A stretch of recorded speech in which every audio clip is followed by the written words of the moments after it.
आज हम लोग डिस्कस कर रहे हैं फ्रिंज विड्थ के ऊपर।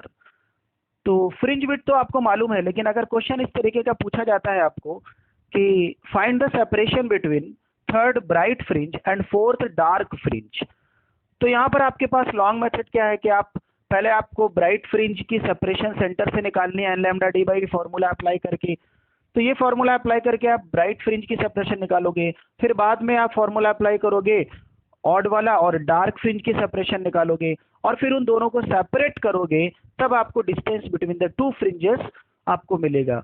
लेकिन इस सब में आपको टाइम लग जाएगा, दो फॉर्मूले आपको अप्लाई करने पड़ेंगे। तो यहाँ पर मैं आपसे बात करने वाला हूँ कि एक ही फॉर्मूला लगा के एक लाइन में हम आंसर कैसे निकाल सकते हैं। चलिए देखते हैं। सबसे पहले मैं आपको बता दूं कि जो फ्रिंज विड्थ है ये क्या है। यहाँ पर आप देख रहे हो कि ये दो स्लिट्स हैं S1 और S2। इसके पीछे कहीं पर यहाँ पर लाइट सोर्स रखा होगा, यहाँ से लाइट आ रही है। ये लाइट आगे जा करके यहाँ पर जो स्क्रीन लगी हुई है, ये इस तरीके से स्क्रीन लगी रहती है।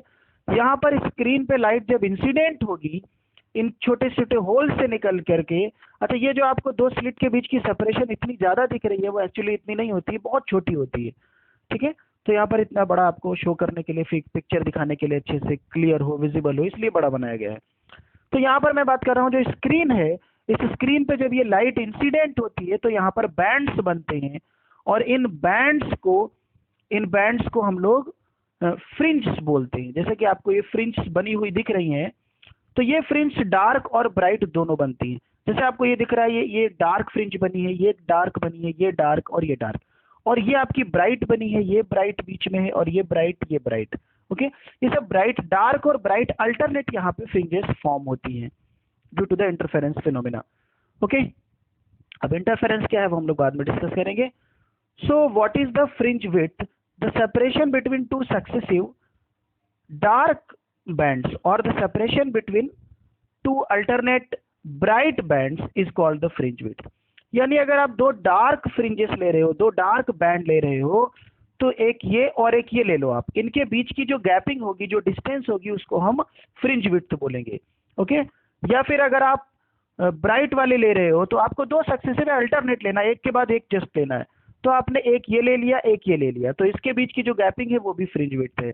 या फिर जैसा आपको फिगर में यहाँ पर शो किया गया है, फिगर में इन्होंने एक ये ब्राइट ली है और एक ये ब्राइट ली है, और उसके बीच की जो सेपरेशन है उसको बीटा यानी कि फ्रिंज विड्थ शो किया गया है यहाँ पर। तो फिर मैं आपको यहाँ पर फॉर्मूला पहले बता देता हूँ कि फ्रिंज विड्थ का फॉर्मूला क्या होता है। तो ये जो फ्रिंज विड्थ का फॉर्मूला है ये होता है beta is equal to lambda D upon D. अब यहाँ पर जो लैम्डा है ये है वेवलेंथ ऑफ लाइट, यानी जो ये लाइट यहाँ से ये जा रही है, इस लाइट की वेवलेंथ यहाँ पर लैम्डा है। ठीक है, और ये जो कैपिटल डी है ये स्लिट से लेकर के और स्क्रीन तक की डिस्टेंस है, इसको कैपिटल डी से डिनोट किया गया है। ये जो स्मॉल डी है यहाँ पर, ये small D is the distance between two slits, यानी यहाँ पर हम डबल स्लिट यूज कर रहे हैं। So distance between two slits जो है उसको यहाँ पर हमने स्मॉल डी कंसीडर किया है। ठीक है, this is the small D.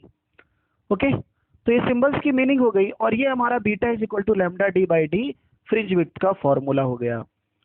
तो ये तो फ्रिंज विड्थ का फॉर्मूला हो गया, लेकिन हमें डिस्कस मेनली यहाँ पर क्या करना है, हमें यहाँ पर मेनली डिस्कस ये करना है कि हम शॉर्ट ट्रिक अप्लाई करके the distance between two dark fringe और distance between two bright fringe, या distance between third bright fringe, distance between fourth dark fringe, ऐसे करके हम कैसे वो सेपरेशन एक लाइन में निकाल सकते हैं। ठीक है, तो सबसे पहले आपको इसमें क्या करना है, आपको बीटा कैलकुलेट करना है। मैंने पहले भी बताया beta is equal to lambda D by D formula apply करके सबसे पहले आप बीटा कैलकुलेट करो, बाकी कुछ भी नहीं करना है पहले। ठीक है, लैम्डा आपको क्वेश्चन में दिया होगा, कैपिटल डी दिया होगा, स्मॉल डी दिया होगा, यहां से आप अप्लाई करके सबसे पहले बीटा कैलकुलेट कर लो। ओके, जब आपका बीटा कैलकुलेट हो गया, फिर उसके बाद आपको शॉर्ट ट्रिक अप्लाई करनी है। तो चलिए शॉर्ट ट्रिक की बात करता हूं मैं। तो सबसे पहले हम लोग बात करेंगे, अगर क्वेश्चन में आपको पूछ रहा है कि थर्ड ब्राइट और फोर्थ, मतलब दोनों ब्राइट की बात कर रहा है, थर्ड ब्राइट, फोर्थ ब्राइट, या six bright, seventh bright, okay, दोनों ब्राइट की बात कर रहा है, तो हम यहाँ पे बात करते हैं कि डिस्टेंस बिटवीन या separation between nth bright and mth bright fringe. तो अगर ऐसा आपको पूछा गया है तो आप इस सेपरेशन का डायरेक्ट फॉर्मूला लगा सकते हो, डेल्टा एक्स, ये डेल्टा एक्स यहाँ पे सेपरेशन बिटवीन द फ्रिंजेस होगा, is equal to N minus M into beta. बस आपने ये डायरेक्ट फॉर्मूला लगाया और आपका आंसर आ गया।